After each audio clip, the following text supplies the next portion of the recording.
পবিত্র জুমার দিন। আজকে পবিত্র জুমার দিনে দরুদ পাঠ করার অনেক মর্যাদা রয়েছে।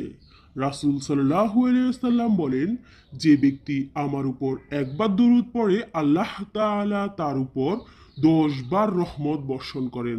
সহিহ মুসলিম। দরুদ শরীফ পাঠ করলে সহজে দোয়া কবুল হয়ে যায়।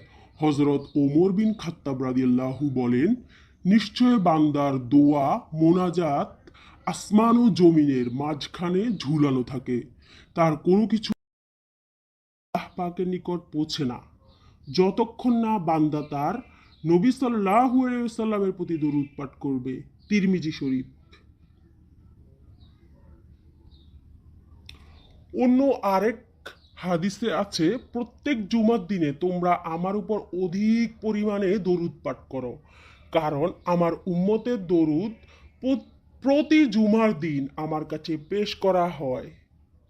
আর তাদের মধ্যে থেকে যে ব্যক্তি আমার উপর সবচেয়ে বেশি দরুদ পাঠ করে সে অন্যদের তুলনায় আমার বেশি নিকট। এই হাদিসটি হচ্ছে সুনানে বাইহাকি। মহান রাব্বুল আলামিন আল্লাহ তাআলার প্রিয় হাবিব রাসূল সাল্লাল্লাহু আলাইহি সাল্লামের উপর দরুদ পড়তে স্বয়ং আল্লাহ তাআলা তিনিই নির্দেশ দেন। আল্লাহ তাআলা পবিত্র কোরআনুল কারিমে বলেন, নিশ্চয়ই আমি আল্লাহ স্বয়ং এবং আমার পেরেশতারা নবী করিম সাল্লাল্লাহু আলাইহি সাল্লামের উপর দরুদ পাঠ পূর্বক সালাম প্রেরণ করে থাকি।